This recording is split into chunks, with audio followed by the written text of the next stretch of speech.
성경 말씀 욥기 2편입니다. 욥기 2장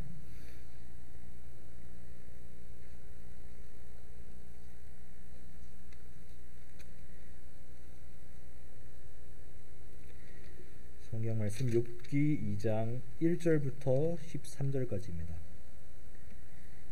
761페이지입니다.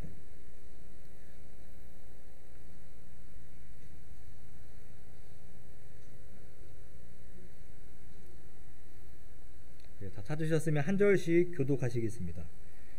또 하루는 하나님의 아들들이 와서 여호와 앞에 서고 사단도 그들 가운데에 와서 여호와 앞에 서니 여호와께서 사탄에게 이르시되 내가 어디서 왔느냐 사탄이여 대답하되 땅을 두루 돌아 여기저기 다녀왔느냐. 여호와께서 사탄에게 이르시되 내가 내 종 욥을 주의하여 보았느냐. 그와 같이 온전하고 정직하여 하나님을 경외하며 악에서 떠난 자가 세상에 없느니라. 내가 나를 충동하여 까닭없이 그를 치게 하였어도 그가 여전히 자기의 온전함을 굳게 지켰느니라. 사탄이 여호와께 대답하여 이르되 가죽으로 가죽을 바꾸오니 사람이 그의 모든 소유물로 자기의 생명을 바꾸올지라. 이제 주의 손을 펴서 그의 뼈와 살을 치소서. 그리하시면 틀림없이 주를 향하여 욕하지 않겠나이까. 여호와께서 사탄에게 이르시되 내가 그를 내 손에 맡기노라. 다만 그의 생명은 해하지 말지니라. 사탄이 이에 여호와 앞에서 물러가서 욥을 쳐서 그의 발바닥에서 정수리까지 종기가 나게 한지라. 욥이 집 가운데 앉아서 집 그릇 조각을 가져다가 몸을 긁고 있더니 그의 아내가 그에게 이르되 당신이 그래도 자기의 온전함을 굳게 지키느냐. 하나님을 욕하고 죽으라. 그가 이르되 그대의 말이 한 어리석은 여자의 말 같도다. 우리가 하나님께 복을 받았은데 화도 받지 아니하겠느냐 하고 이 모든 일을 욥이 입술로 범죄하지 아니하니라. 그때 욥의 친구 세 사람이 이 모든 재앙이 그에게 내렸다 함을 듣고 각각 자기 지역에서부터 이르렀으니 곧 대만 사람 엘리바스와 수아 사람 빌닷과 나아마 사람 소발이라. 그들이 욥을 위문하고 위로하려 하여 서로 약속하고 오더니 눈을 들어 멀리 보매 그가 욥인 줄 알기 어렵게 되었으므로 그들이 일제히 소리질러 울며 각각 자기의 겉옷을 찢고 하늘을 향하여 티끌을 달려 자기 머리에 뿌리고 함께 읽겠습니다. 밤낮 7일 동안 그와 함께 땅에 앉았으나 욥의 고통이 심함을 보므로 그 얘기 한마디도 말하는 자가 없었더라. 아멘.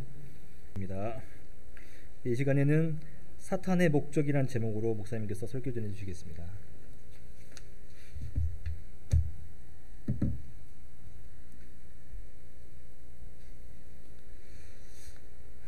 할렐루야. 복된 성일입니다. 하나님 은혜와 축복이 함께 하시기를 주님의 이름으로 축원합니다. 우리 옆에 있는 분하고 같이 한번 인사합니다. 사랑합니다. 예, 우리 댁에서 같이 예배하시는 분들도 주님의 이름으로 사랑합니다. 우리 김복인 권사님 사랑합니다. 김선미 집사님네 가정 사랑합니다.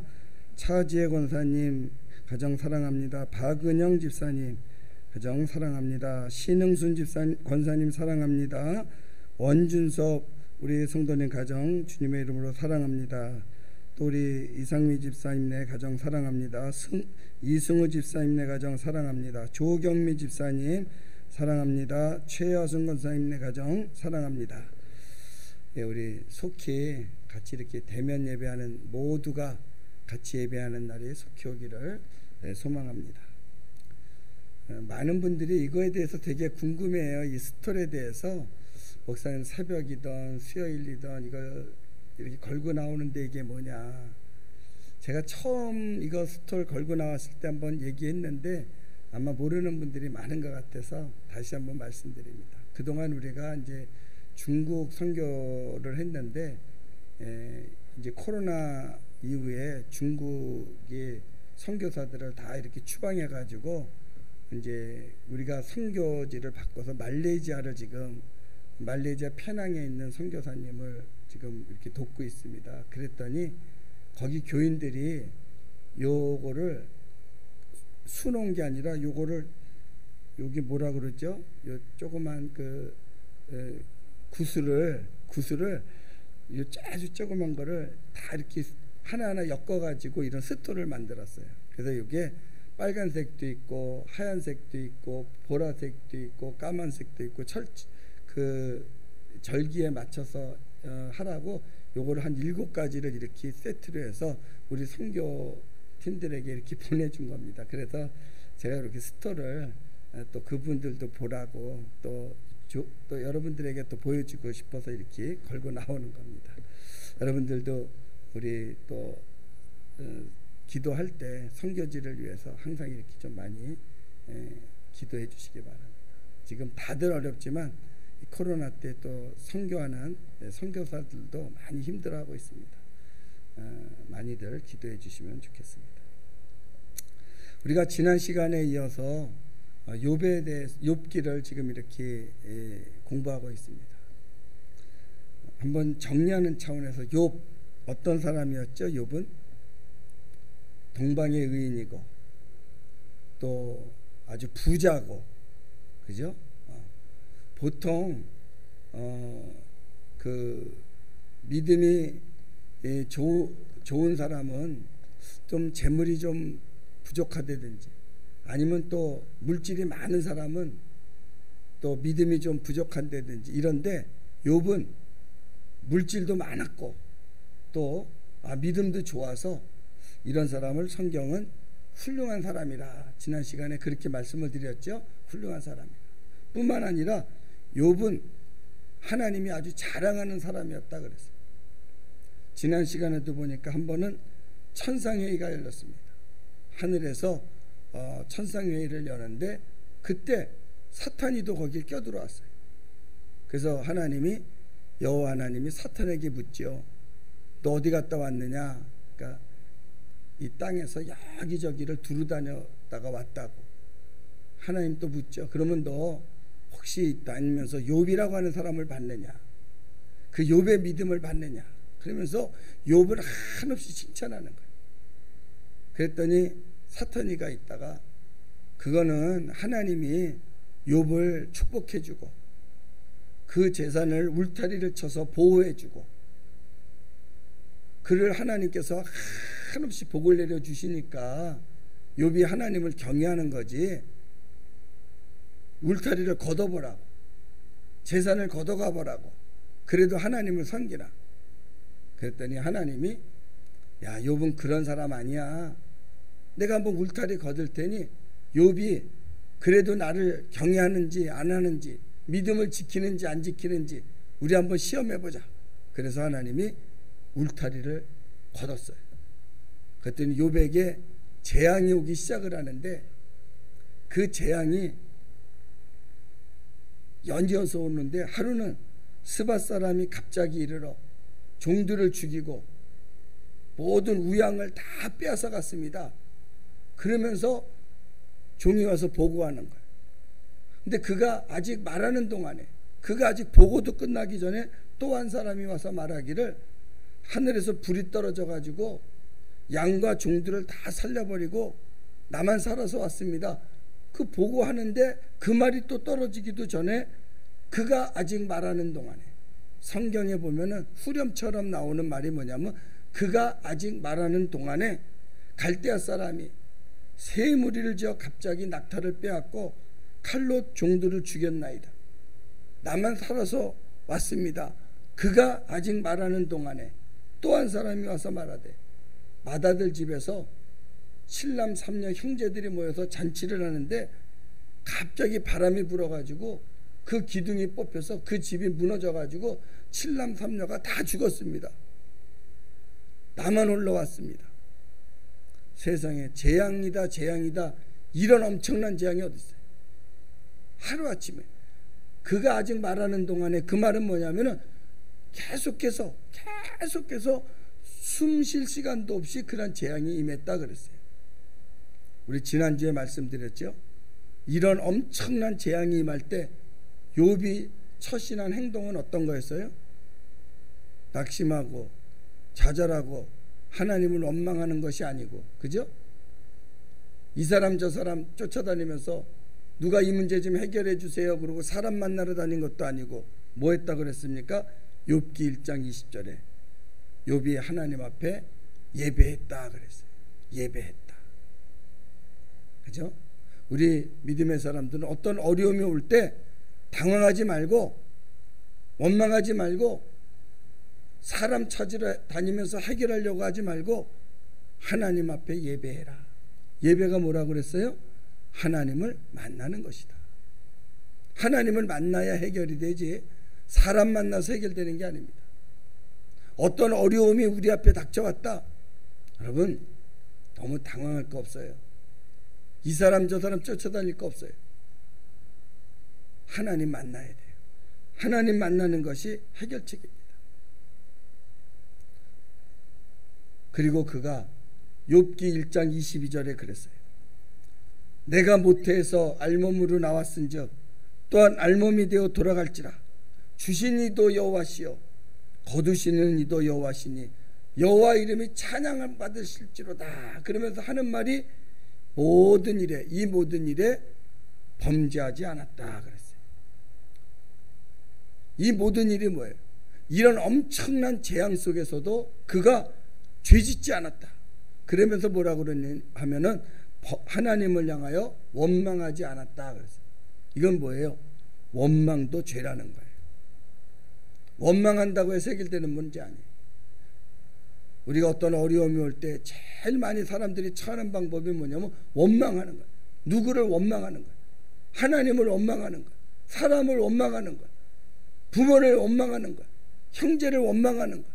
남편을 원망하는 거예요. 아내를 원망하는 거예요. 여러분 원망이 해결책이 아니에요. 만일에 원망해서 될 것 같으면 성경에 너 항상 원망해라 그랬겠죠.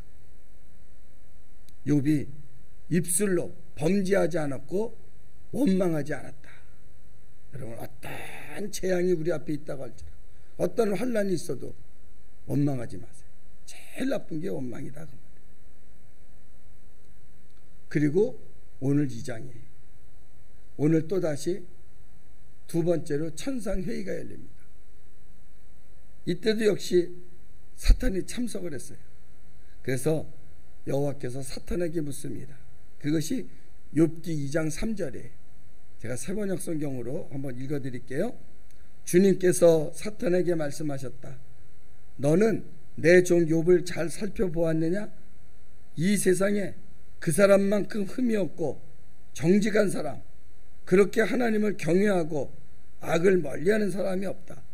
네가 나를 부추겨서 공연히 그를 해치려고 하였지만 그는 여전히 자기의 온전함을 굳게 지키고 있지 않느냐. 네가 나를 부추겨가지고 공연히, 이 말은 뭐냐면 욥한테 미안하지만 괜히 그를 힘들게 했는데 그래도 욥은 온전함을 지켰다. 무슨 말이냐면 믿음을 굳게 지켰다 그 말. 응? 네가 부추겨가지고 내가 그에게 이런 재앙을 내렸지만 욥은 온전히 그 믿음을 굳게 지켰다. 하나님이요 욥을 인정해. 그랬더니 사탄이 대꾸를 합니다. 그게 욥기 2장 4절이에요. 사탄이 죽기니 주님께 아뢰었다. 가죽은 가죽으로 대신할 수 있습니다. 사람은 자기 생명을 지키는 일이면 자기가 가진 모든 것을 버립니다. 이게 무슨 말이에요? 쉽게 말하면은 이런 거예요. 어떤 사람이 내가 죽을 병에 들었다. 그러면은 뭐라 그래요? 옛날에 보면은 임금이 뭐 죽을 병에 들었다. 그러면 내 재산의 절반을 줄 테니 나를 살려달라. 이런 말 하잖아요. 바로 그거예요. 재산을 아무리 잃어버려도 자기 몸이 건강하면 지킬 수 있습니다. 그런데 몸이 아프면 재산이 문제입니까? 그때는 아마 하나님을 원망할 겁니다. 그런 얘기예요. 그러자 하나님이 또 허락합니다. 욥기서 2장 6절입니다. 여호와께서 사탄에게 이르시되 내가 그를 내 손에 맡기노라. 다만 그의 생명은 해하지 말지니라.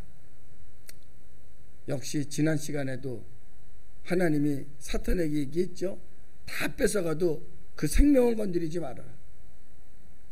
2차 재앙 때도 마찬가지. 좋아, 네가 몸을 건드려봐라. 그러나 생명을 건드리지 마라.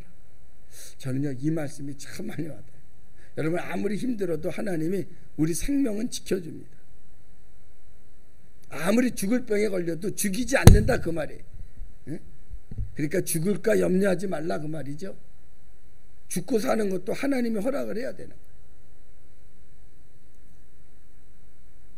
그래서 이제 여호와의 제가를 받은 사탄이요 욥의 몸을 건드립니다. 그래서 그 몸에 병을 주는데 무슨 병을 주냐면은 악성 온역을 주는 거예요. 성경에 보면은 발바닥에서부터 정수리까지. 정수리가 어디예요? 여길 정수리라고 그러잖아요. 발바닥에서부터 정수리까지 전부 악성 종기가 나게 만들었어요. 여러분 이런 종기 나본 적 있나요? 저는 이 성경을 읽으면서요 아주 어렸을 때요 초등학교 다닐 때도 그랬어요. 그때는 종기라는 말을 안 쓰고요 두드러기라는 말을 많이 썼어요. 야, 이 몸에 두드러기 나면은요 진짜 엄청 가려워요. 뭘 할 수가 없어요. 여기 긁다 보면 여기도 가렵고 여기 긁다 보면 여기도 가렵고 긁다 보면 그게 더 심하고 아무것도 할 수 없어요. 우리 어머니가 저 두드러기 때문에 엄청 고생했어요. 또 추운 데 있다 들어오면 또 두드러기가 막 손바닥만한 게 막 이렇게 났고요. 그건 잠시 났다 없어지는 건데 이 악성 종기는 발바닥에서 정수리까지 없어지질 않는 거예요. 얼마나 가려운지 성경에 보면 욥이 기왓장으로 긁었다고 그랬어요. 얼마나 가려운지. 그러자요 그 부인 옆에서 지켜보다가 한마디 합니다. 욥기서 2장 9절. 그의 아내가 그에게 이르되 당신이 그래도 자기의 온전함을 굳게 지키느냐? 그래도 당신은 믿음을 지킨다고 합니까? 그 말이. 그래도 당신은 신앙을 지킨다고 합니까? 차라리 하나님을 욕하고 죽어버리십시오. 그러니까 부인도 화가 나죠. 믿음으로 산다고 하는 사람이 하루아침에 그 많은 재산 다 잃어버렸죠. 7남 3녀 자녀들 하루아침에 다 죽었죠. 가정이 파탄났죠. 몸이라도 멀쩡하면 괜찮은데 온몸에 병이 났죠. 오죽하면 부인이 그래도 온전히 지키겠나고 차라리 하나님을 저주하고 죽어버리라고 막 이래. 그러자 욥이요 2장 10절 그가 이르되 그대의 말이 한 어리석은 여자의 말 같구나.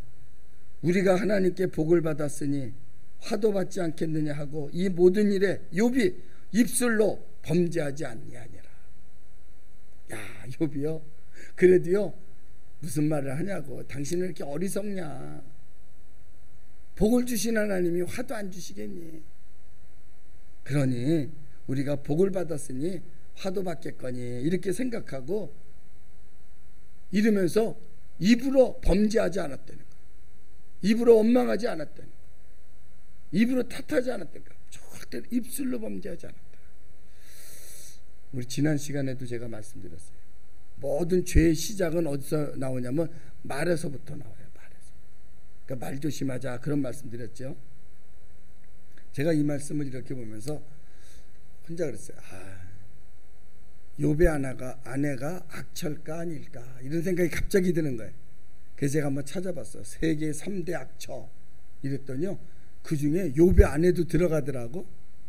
그래서 이제 보통 3대 악처가 누군가 그러고 보면은요 대체적으로 이제 뭐 모차르트의 아내 뭐 또 그 톨스토이의 아내 뭐 이런 아내가 들어가는데 역시 악처의 대명사는요 소크라테스의 아내더라고. 소크라테스.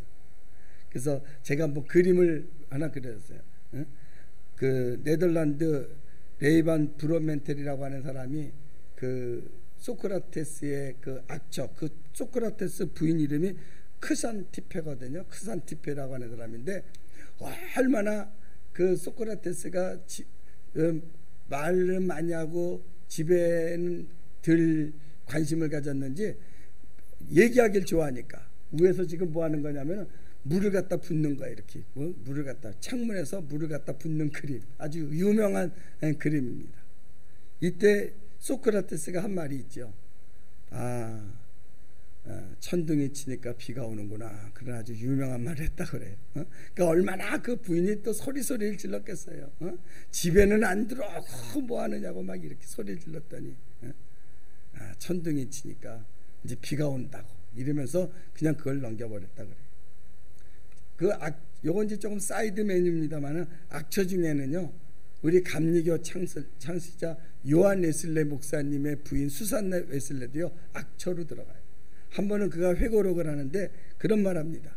우리가 이제 요한 웨슬레 그러면은 순례자로 아주 세계 지구를 뭐 몇 바퀴 도는 전도자로 유명하잖아요. 그가 나중에 이제 회고록에 보면 그런 얘기를 해요. 내가 이렇게 전도를 많이 할 수 있었던 것은 부인 덕이라고. 왜냐하면 하도 악처라 집에 들어가기가 싫어서 이렇게 돌아다니느라고 전도를 많이 했다고 이제 그런 얘기도 있습니다. 그렇다고 여러분 또 자기 남편을 출세시키겠다고 악처가 되면은 안 됩니다. 자, 욥은요 이런 상황 속에서도 입술로 범죄하지 않았다 그랬어요. 이런 상황이 어떤 상황이에요? 그렇게 아까 말씀드렸죠. 재산 다 잃고 자녀 다 죽고 몸에 악성 종기가 나고 부인이 자기를 저주를 하고 정말 다 잃어버렸잖아요. 가정까지도 다 잃어버렸잖아요.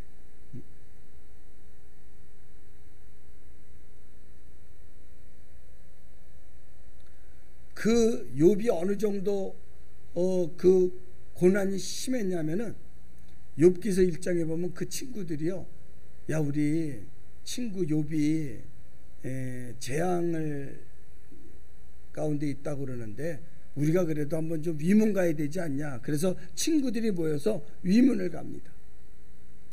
그래서 멀리서 욥을 보니까요 몰골이 많이 하냐, 죽은 줄 알았어. 그래서 욥기서 2장 12절에 보면요 이런 말이 있어요. 욥기서 2장 12절, 그들이 멀리서 욥을 보았으나 그가 욥인 줄을 알지 못하였다. 그들은 한참 뒤에야 그가 바로 욥인 줄을 알고 슬픔을 못 이겨 소리내어 울면서 겉옷을 찢고 또 공중에 티끌을 날려서 머리에 뒤집어 썼다 그랬어요. 그러니까 그 뭐냐면 죽은 줄 알았다 그 말이에요.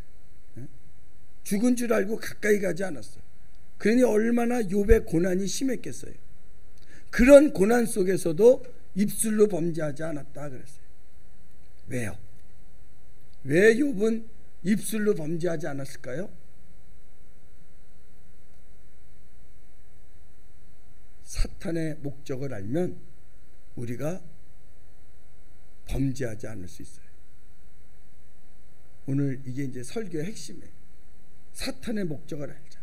여러분, 사탄이 우리에게 향한 목적은 뭔지 아세요? 재앙이 아니에요. 환난이 아니에요. 실패가 아닙니다. 고난이 아니에요. 사탄의 목적은 우리를 막 쓰러뜨리고 넘어뜨리게 하고 환난 가운데 있게 하고 질병 가운데 있게 하고 고통 가운데 있게 하고 그럴 줄로 생각하지만 절대 그게 사탄의 목적 아니에요. 사탄의 목적은 뭐냐? 그런 환난을 통해서, 재앙을 통해서, 어려움을 통해서 우리의 믿음을 뺏어가는 데, 믿음을 뺏어가는 것이 사탄의 목적이지 우리에게 재앙을 주는 게 사탄의 목적이 아니라는 거예요. 욥은 그걸 알았어요. 아하, 여기 내 믿음을 뺏어가려고 나를 지금 이렇게 어려움을 주는구나 하고 그가 굳게 입으로 범죄하지 않았다는 것은 뭐냐면 하나님을 원망하지 않았다 그 말이에요. 우리도 알아야 돼요. 사탄의 목적은 뭐냐? 우리의 믿음을 뺏어가는 거예요. 결론부터 말씀드리면요, 믿음을 뺏기면요 모든 것을 다 뺏기는 거예요. 마치요, 제가 어제 그제도 새벽기도 때 그런 말씀을 드렸어요. 무슨 첩보 영화 같은 데 보면은 이제 그러잖아요. 너 이 금고 속에 중요한 문서가 있는 거야. 근데 그 비밀번호를 아는 사람이 있어. 그 첩자가 와서 이 비밀번호 아는 보안 요원을 붙잡았어. 너 이거 열어라, 금고 열어라 그래. 그 안 열어. 너 이거 안 열면 죽는다. 열면 살려주고 안 열면 죽인다. 그리고 비밀번호를 말하라 그래요. 비밀번호 말해야 살아요? 안 말해야 살아요? 그거 말하는 순간 죽는 거야. 끝까지 붙들고 있어야 돼. 그래야 내가 사는 거야. 그래야 무슨 타협을 할 수 있는 거예요. 믿음이란 그런 거예요. 내가 믿음을 붙들고 있으면 살아요. 아무리 환난을 주고 어려움을 줘도 또 어떨 때는 협박을 가는 게 아니라 유혹을 할 수도 있어요. 너 이거 비밀번호 말하면 이렇게 유혹을 할 수도 있어요. 사탄이가 온갖 어떨 때는 협박을 할 수도 있고 유혹을 할 수도 있어요. 위협을 가할 수도 있고 고문을 가할 수도 있어요. 환난을 줄 수도 있어요. 그래도 내가 믿음을 지키면 살고요, 믿음을 뺏기면 죽는 거예요. 믿음에는요 반드시 보상이 따라요. 성경에 보면은 믿음을 지켜서 보상을 받은 사람도 있고 믿음을 뺏겨서 정말 큰 어려움을 당한 사람도 있어요. 예를 들면요, 뭐 당장 아담과 하와서부터 믿음과의 투쟁이 있잖아요. 근데 성경에 보면 나옴이라고 하는 사람이 있어요. 그가 베들레헴 땅에서 살합니다. 거기 흉년이 왔어요. 흉년이 오니까요 잠시 믿음을 휴업시키고 모압 땅으로 내려가요. 모압은 풍년이 들었거든요. 그러면 베들레헴 버리고 하나님이 약속하신 땅 베들레헴을 버리고 모압 땅에 내려가면 잘 먹고 잘 살 줄 알았는데 모압 땅에서 10년 동안 나오미의 삶은 어떤 삶이었어요? 남편도 죽고 큰아들 말론과 기련도 죽고 다 죽었어요. 그가 이렇게 고백합니다. 내가 갈 때는 풍요롭게 내려갈 때인데 다시금 베들레헴으로 돌아올 때는 빈손이 돼서 돌아왔다. 여러분, 믿음을 버리면 많은 것을 얻을 것 같지만 다 잃어버리고 마는 거예요. 사탄이 원하는 것은 환난이 아니에요. 우리에게 고통을 주는 게 아니라 믿음을 뺏어가려고 하는 거예요. 믿음을 지켜야 다 얻을 수가 있습니다. 다윗도요, 그가 믿음이 있을 때는요 골리앗도 이겼어요. 그런데 그가 부유해지고 난 다음에 임금이 되고 난 다음에는요 자기도 모르게 믿음을 다 버리고 군대를 의지하기 시작을 했어요. 칼을 의지하기 시작을 했어요. 그때는요 큰 어려움이 와서 다윗이 회개하는 장면이 나옵니다. 믿음을 지키면 다 얻는 거고 믿음을 뺏기면 다 뺏기고 마는 거예요. 우리 저번에도 그런 말씀 드렸잖아요. 다니엘, 너 기도하면 사자굴에 집어넣는다. 여러분, 다니엘이 사자굴에 집어넣는 게 사탄의 목적이 아니에요. 기도하지 못하는 게 사탄의 목적이고 믿음을 뺏는 게 사탄의 목적이에요. 그래도 다니엘은 기도했다고 그랬어요. 믿음을 지켰어요. 사자굴에 들어갔지만 하나님이 건져주셨어요. 오히려 더 크게 쓰임을 받게 됐어요. 믿음을 지키는 자에게는 반드시 그런 보상이 온다는 거예요. 사드락과 메삭과 아벳느고도 마찬가지 아니었어요. 기도하지 못하게 하는 거예요. 믿음을 뺏는 거예요. 여러분, 믿음 뺏기지 마세요. 믿음을 지켜야 돼요.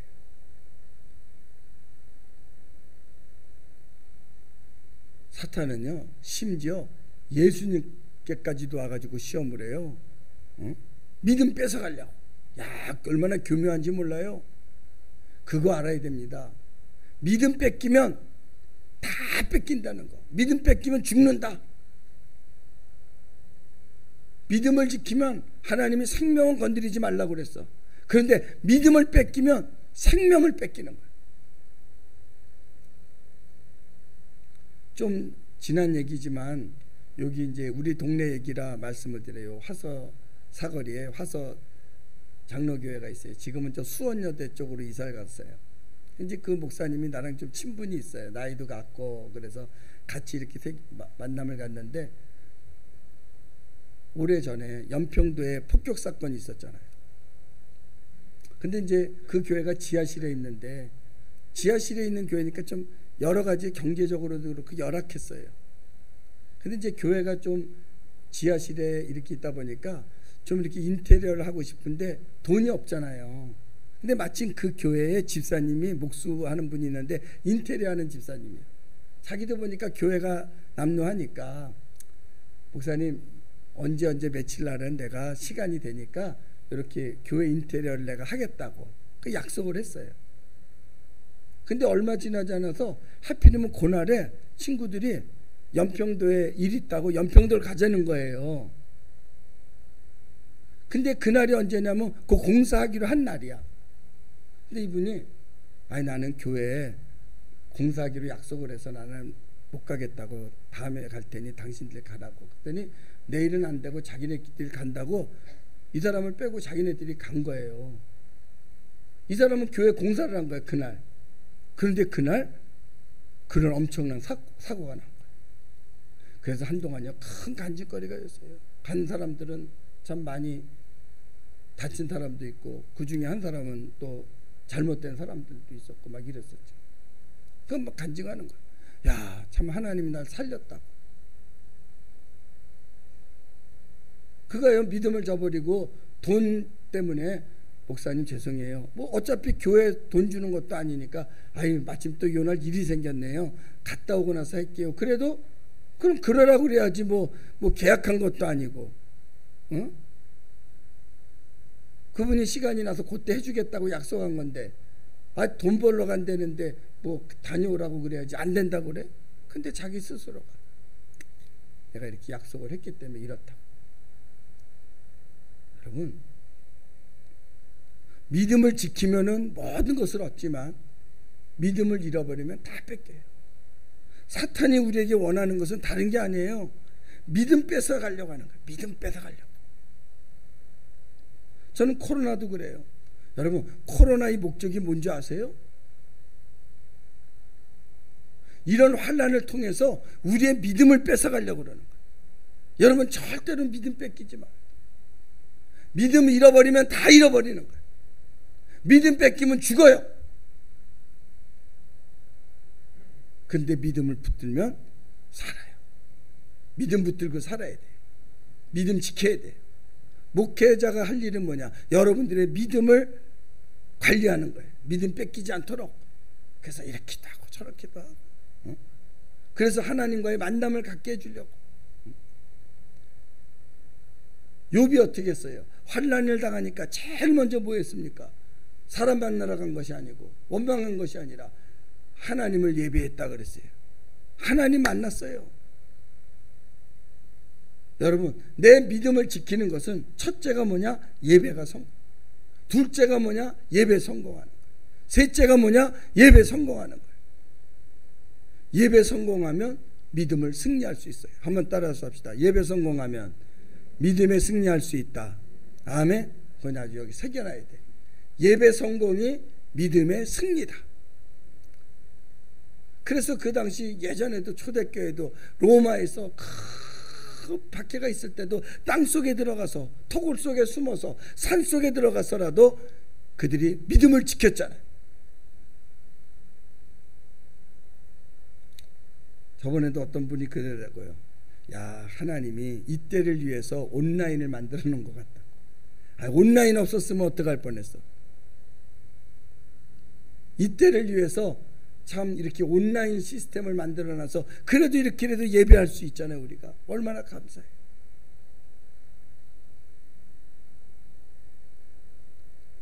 성전에 와서 예배를 드리던 온라인으로 예배를 드리던 무엇으로 예배를 드리던 우리 주님 말씀하셨어요. 이 산이냐 저 산이냐가 중요한 게 아니라 신령과 진정으로 마음으로 드리는 것이 그것이 하나님이 기뻐하는 예배라 그랬어요. 하나님 받으시는 예배를 드려야 돼요.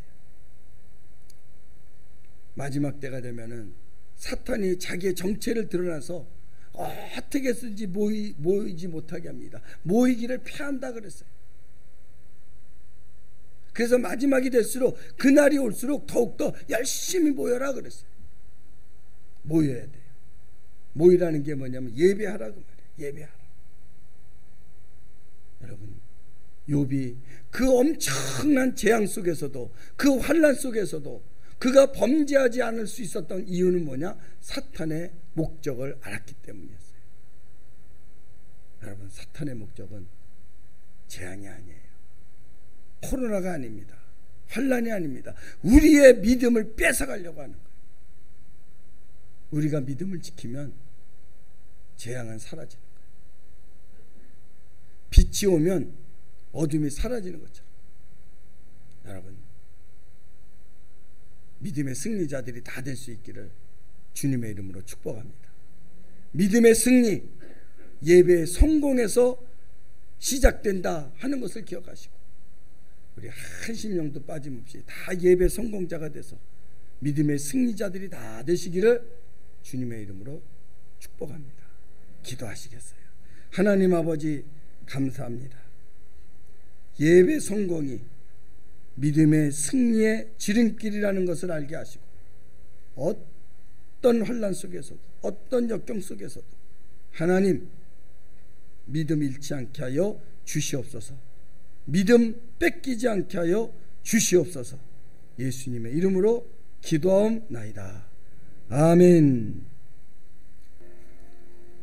이제는 우리 주 예수 그리스도의 은혜와 하나님 아버지의 무한하신 사랑과 성령님의 감화 감동 충만 역사하심이 이제 사탄의 목적을 알고 믿음의 승리자가 다 되기를 원하는 사랑하는 모든 성도들 위해, 가정 위해, 생업 위해, 몸된 재단 위해, 이 나라 이민족 위해 이제로부터 영원토록 함께 하시기를 간절히 축원하옵나이다.